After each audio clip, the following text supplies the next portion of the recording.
welcome to yet another STEAME Teacher Facilitator Academy webinar. As mentioned, today's webinar title is AI Enhanced Development of STEAM Learning and Creativity Plans, and it will have two distinct parts, which of course link with each other. But it's the first part we will look into the learning and creativity plans of the STEAM projects, and I say projects because it has been a document that we have had from the first STEAM project about 5 years ago.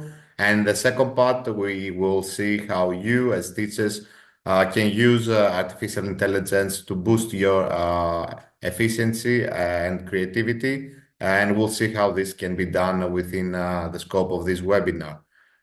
So we're starting. Of course, it won't be possible to have this ready if it wasn't for the help and support of my colleagues, Elpi Margariti, which is also a part of the Research and Innovation Department and Doukas School, and Eleni Saka, a science teacher from our school. So let's start right away. Here is a brief timeline of the previous STEAM projects, and that's important because what we're going to see today has been developed through the course of all these previous projects. It started off with STEAM, where we explored STEAM education and the meaning of the last E, which was a differentiating factor from whatever was out there at that point of time. It was at that point where the STEAM Learning and Creativity Plan was created. Then we had STEAM Goes Hybrid in times of pandemic, where we explored different ways of having a STEAM set of STEAM learning activities where students might be at the classroom or at their homes, or even some at their classroom, some at their homes, or the teacher at his or her home and students at the classroom. And we continued using this STEAM Learning and Creativity Plan with adaptations, of course, to be able to facilitate the hybrid process. And then we came to we had, of course, STEAM student, but that's a whole different concept where the student is in the core of the project doing things as a team of STEAM students. And now we have the STEAM Teacher Facilitators Academy project, a big teacher academy Erasmus Plus project, where we continue to develop further and to use the new STEAM Learning and Creativity Plan, now adapted for the two big target groups that we aim to involve, the pre-service, let's say, teachers, which most probably are university students and in the future will be STEAM teachers, and the in-service STEAM teachers that are at their schools teaching at their classrooms. So the aim of this workshop is to help you adopt a common approach in designing, developing, and recording your project-based learning STEAM activities, and how you could support this process using artificial intelligence applications through available platforms that you can find on the web. If this was to be a workshop and we endorse you to replicate this webinar as a workshop in your school, it would be great if you could divide the time that you have and use a big portion of the time in a hands-on activity, which we won't be able to do since this is a webinar, but I've kept this part of the presentation. So when you have the content or when you see the video in the future, if you want to do it in-house and help your colleague teachers in adapting this approach, to know that the hands-on activity is important and you should focus on it. So what we're going to see today, we're going to introduce you to the learning and creativity plans. We will see the different sections and some examples of those sections that the learning and creativity plan has. We would work if we were in a physical space in Teams, but now we will work and you will be able to watch my screen, and we're going to explore a bit the different ways that we can use AI to develop our own STEAM learning and creativity plan. And then we will see what we have achieved at the end, and hopefully through the questions that you may have, see if you are in the same line as we are. So we will start with the learning activity plan, and we will briefly talk about why it's important to adopt a common approach.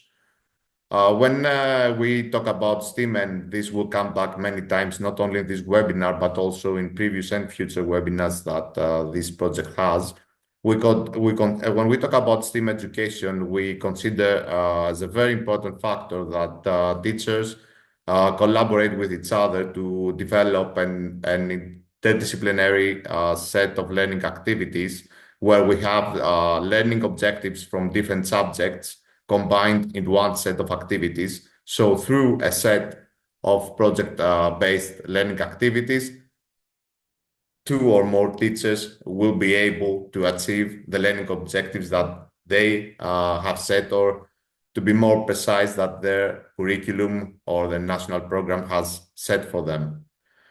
This will allow them to be able to share their ideas more effectively and better, because we will be having a common way of recording the learning activities. So it will be easy for the person receiving them to browse them, understand them, and be able to navigate themselves more easily, since they will be familiar with this way of recording them. It will also allow for a better curriculum management, especially if you have a STEM department where you want to keep track of what you're doing and what resources you have to achieve what you want to achieve. And it will also facilitate a more effective process of developing the learning activity plan, because you'll have a structure in your mind, and you will know the steps you need to take to develop a learning and creativity plan. So what is it? It resembles a lesson plan, the lesson plan that you as teachers are well familiarized with. It has some common sections, and it has familiar to you if you use lesson plans structure, but it is adapted to STEAM education and to a project-based learning approach that we aim for in STEAM.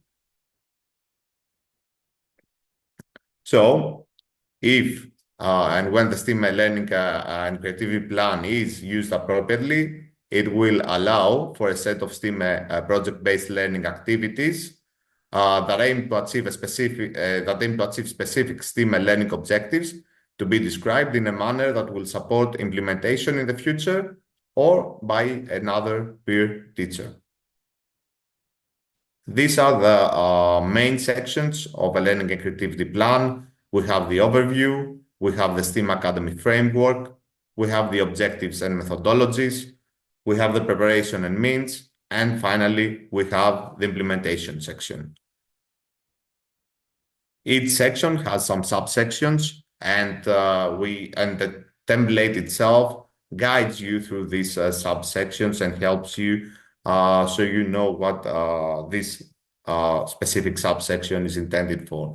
So in the first pillar, the overview pillar, we have the title of the learning and creativity plan, its duration, the ages that we're engaging with, what will be the appropriate student age, what is the curriculum alignment, a small description, an abstract of the learning and creativity plan, and the references that are used in developing the plan or in implementing the plan.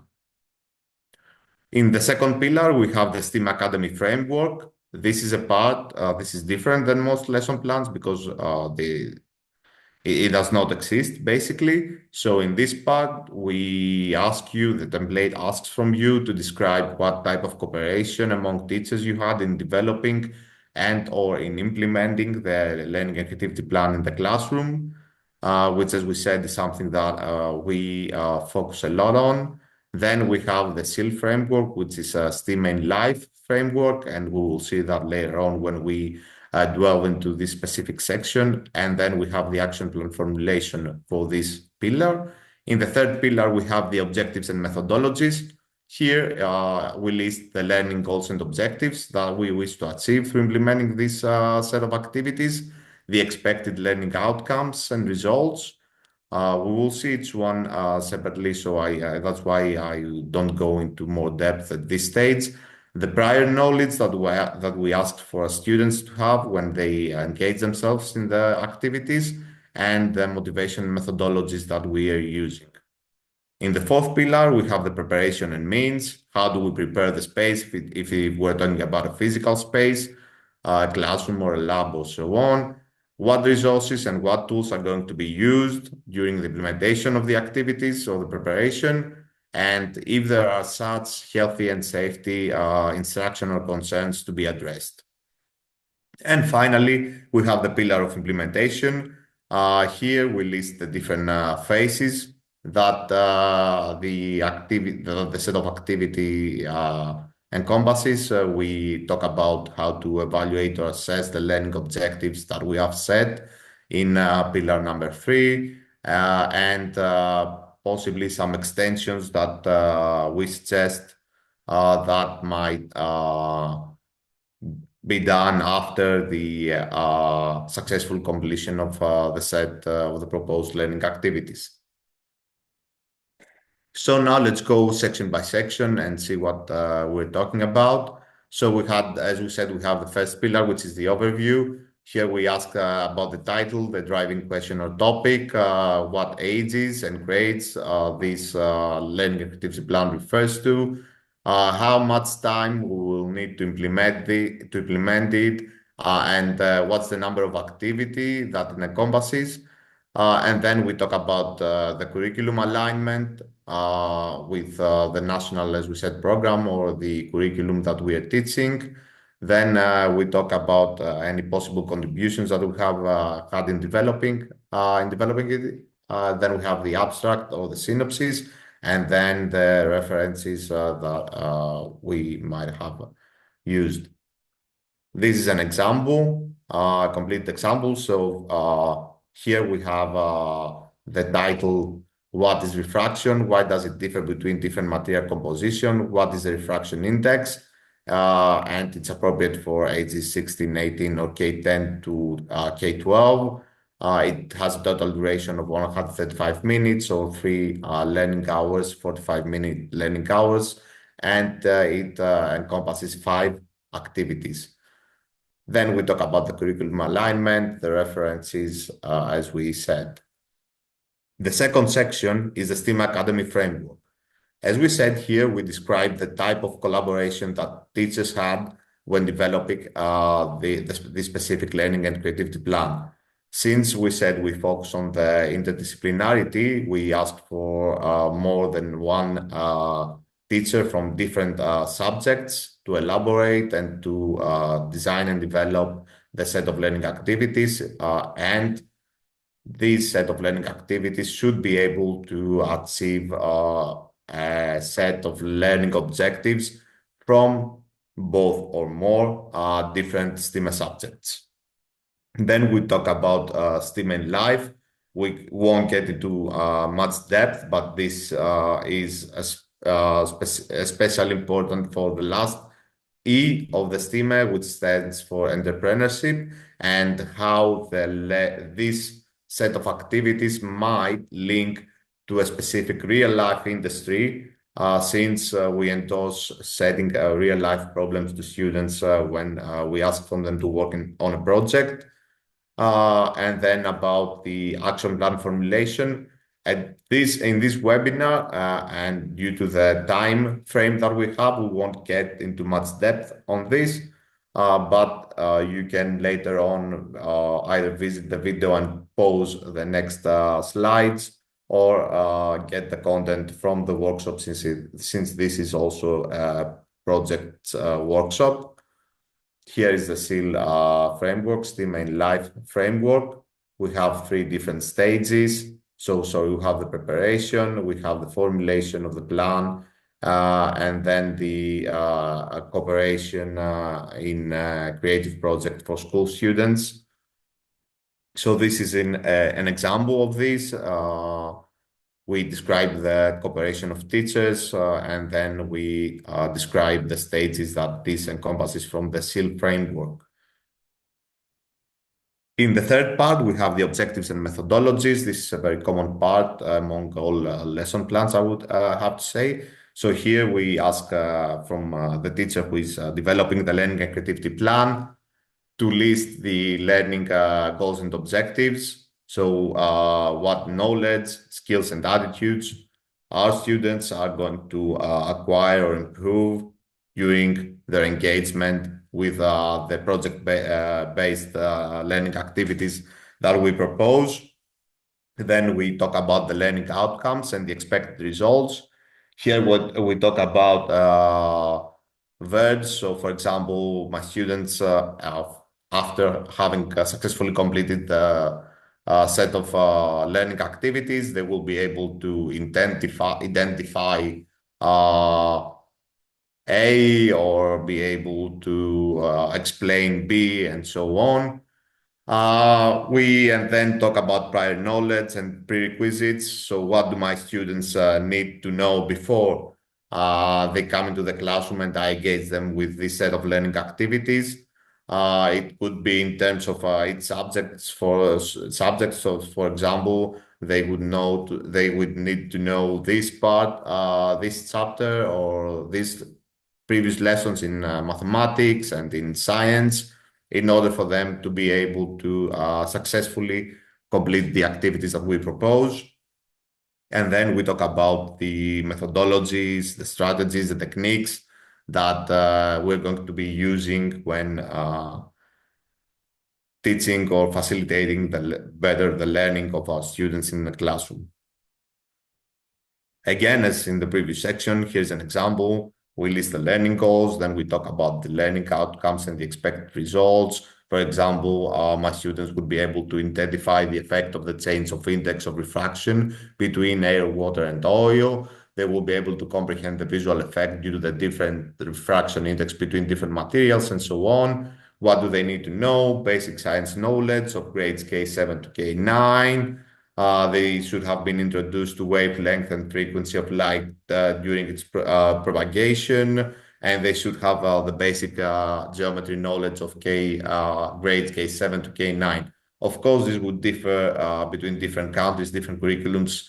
So every time that you find yourself across learning a creativity plan, you need to think about that. You need to think about the alignment with your curriculum, and that's why in the learning and creativity plan we have those parts detailing and saying to which part of the curriculum it aligns with, so you can find and you can place it in the right, let's say, spot on your timeline of teaching different topics of the subject that you teach.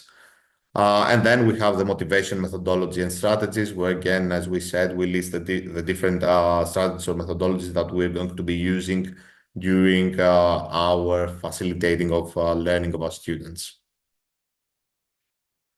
Part 4, we have the preparation and means. So as we said in the introduction, if we have a physical space, how do we need to set it up? Are we going to engage our students in small teams? Do we want to move the desks and have them sit in small teams? So if we're in a lab or a science lab or in a computer lab, how do we want our setup? Do we want them to have different, let's say, experiment spaces? Or do we want them in one around one spot, so we demonstrate the experiment and then have them work in teams? So we need to think about that, and we need to describe that. So the teacher that gets your learning and creativity plan and wants to implement it will be able to set up the space that we tend to use. And then we talk about resources, tools, and materials. What are we going to need?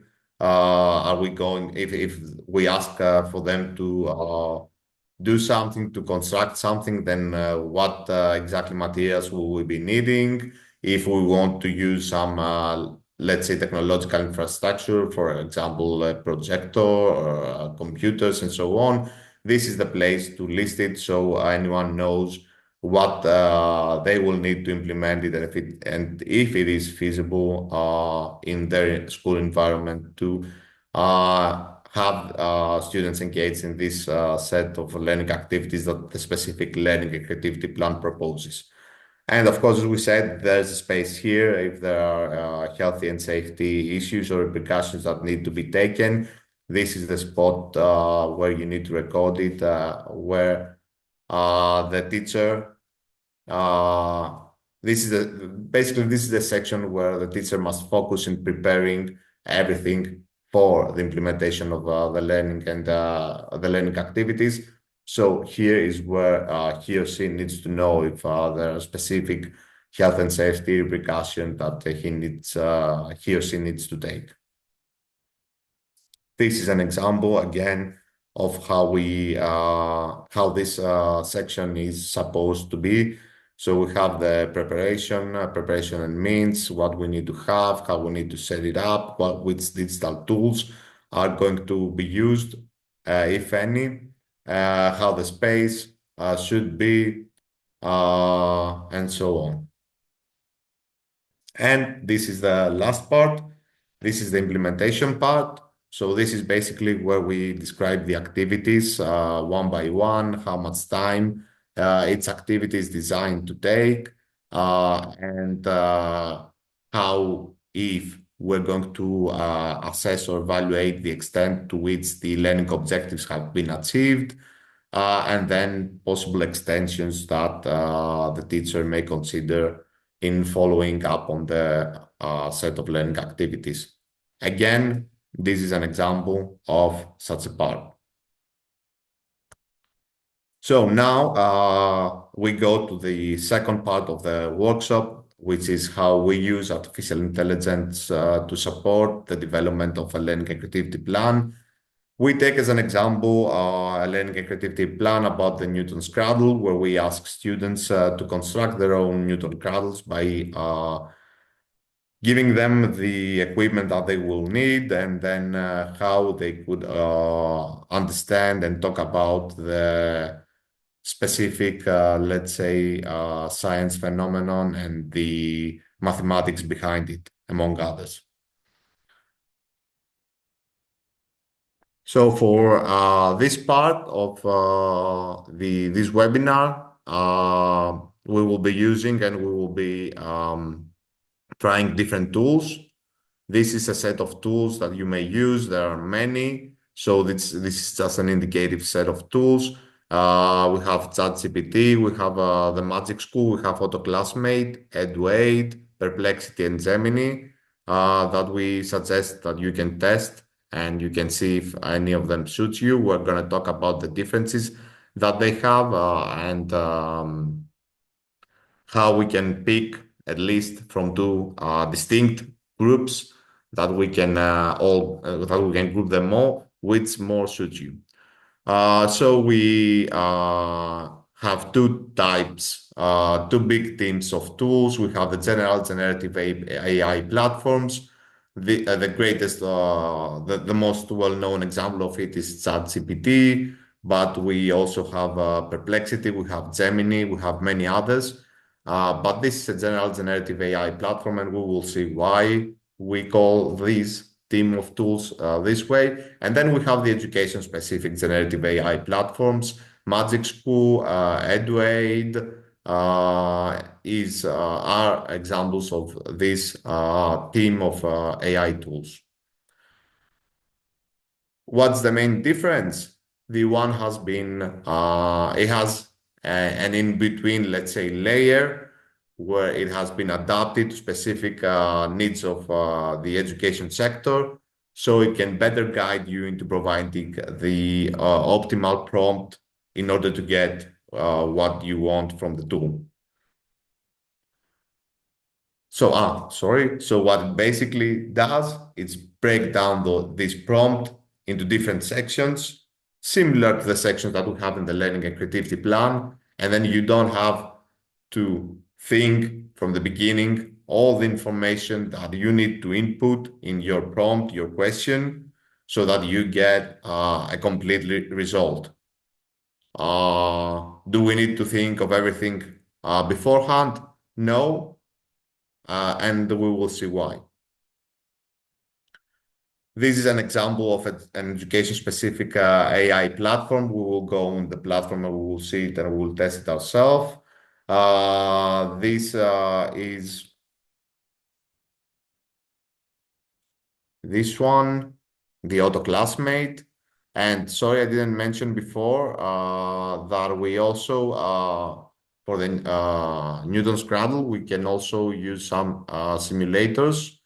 We didn't go into depth into this specific learning activity plan due to time restrictions, but because I forgot to mention why it is more than just science and math, it's because we can also use the simulations among other, and this relate to the science part and to the mathematical part, but also on how you can have an online digital simulation. You don't even need to have a Newton's Cradle or a lab if it was a different experiment to experiment with.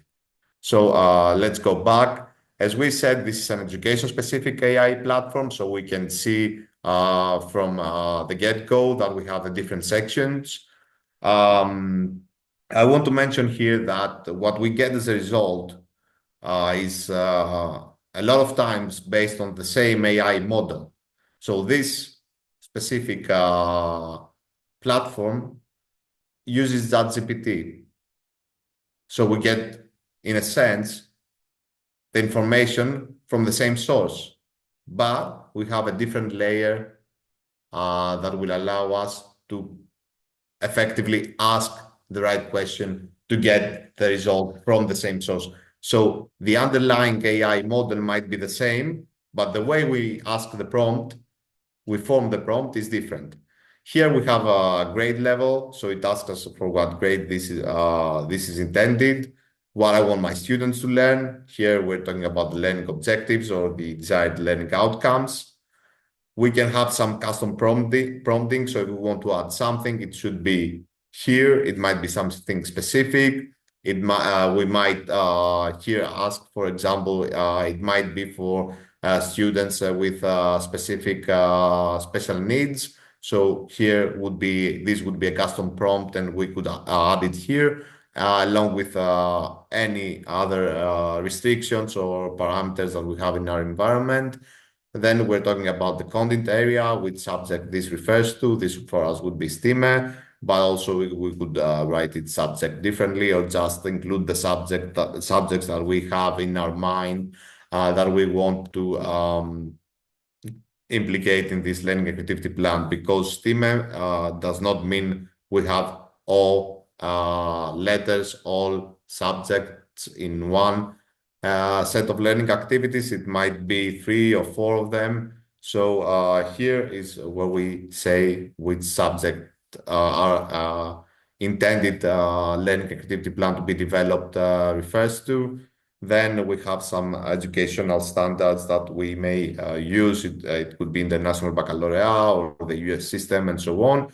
It probably won't have your country if you're in an EU country, but we can leave it blank, or we can use one that we think is close to our curriculum.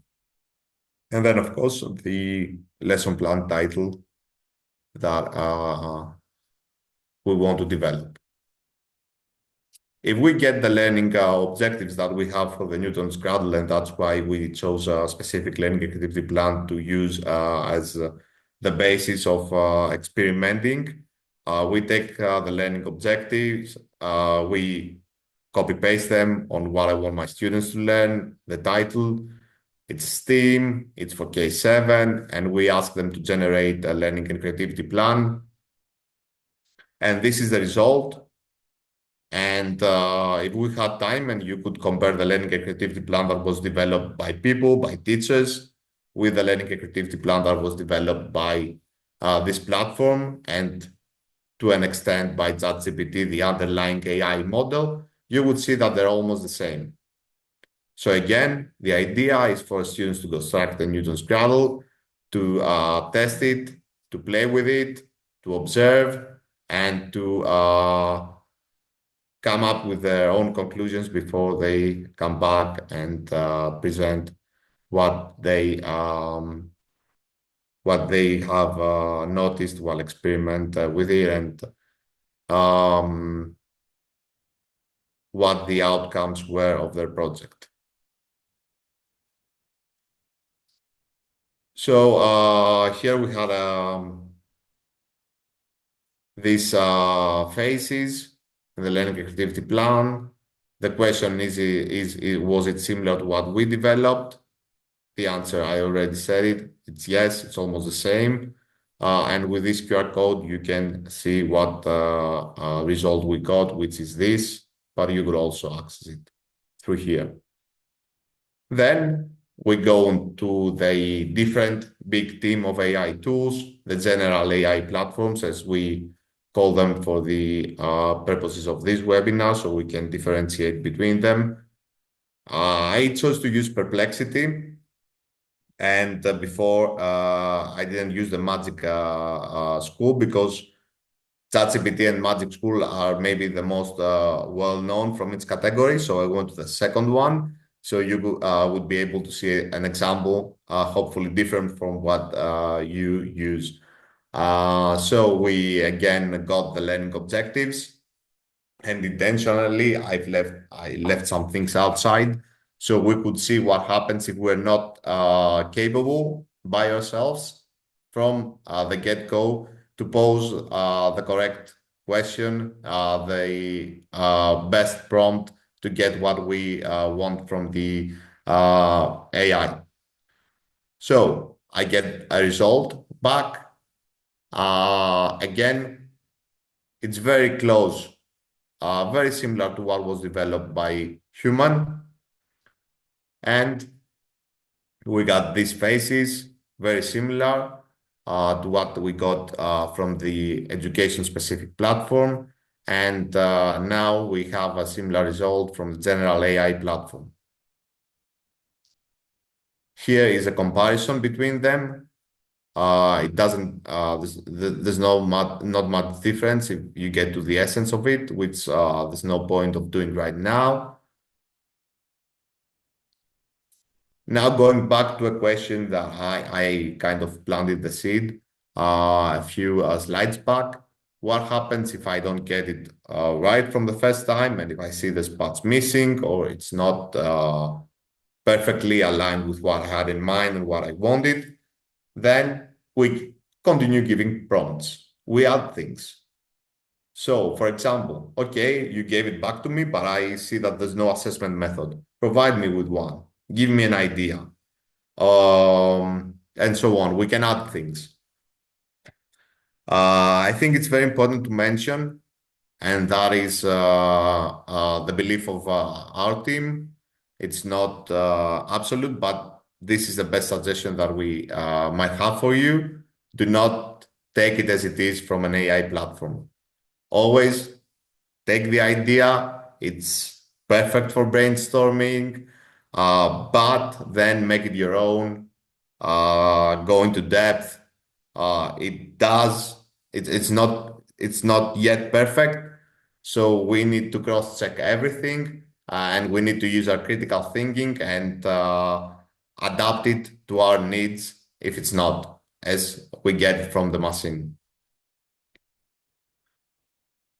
So when we started, I endorsed you to go back with your colleagues and show them how they could use AI platforms to help them develop learning activity plans. And if you were to replicate this small webinar in your school, I would suggest that you do experiment with it and you do get to at least two teachers in each team from different subjects, and that they formulate their own learning activity plan using one of these tools, whichever they need. It's perfectly fine. They want it's perfectly fine as long as they're able to get what they intended when they chose to use a specific tool. So before we go into the questions part, let's just see very quickly the different tools. Due to time restriction again, we will go to only the education specific and just have one quick look at them. This is the one that you saw from the example. Again, as I told you, it's not a secret. It uses the ChatGPT model to generate the learning and creativity plan. EdWaid offers some more possibilities. And let me tell you, it's those platforms are not or at least some of them, do not allow you to use it as much as we would like. So there are some restrictions. This is very common for technologies that are being developed right now, and this is something that's being open to the public for just a few years. So hopefully, as years progress, we'll have more competition and more free tools to use. Here you can choose from different, let's say, type of things you want to generate. Um, I chose here the lesson plan, Gagne's 9 events of instruction. So if you see, we got a different structure here where it has those 9 phases. But you can experiment yourself. You can just use the lesson sheet or the unit plan. If you want specific assessment measures, you can experiment. It's a different structure, a different approach. But as you see, as we said, the education specific has this in-between layer where where you can set the parameters that you want. And it's not just a matter of asking a question as it is in ChatGPT. And we have the Magic School AI. This is maybe the simplest in its intermediate, let's say, interface. It just asks you the grade, the topic, the additional criteria that you want, and the standards that you want it to be aligned with. You press generate and you get the learning and creativity plan that you want. And just so you know, we've tried everything and we get uh, pretty good lesson plans with kind of the sections that we propose for the STEAM Learning and Creativity Plan. So it's very close. It saves you a lot of time. It can help you generate ideas, but still, we endorse you to make it your own, to transfer it in a learning and creativity plan so you can easily share it with your colleagues and so on.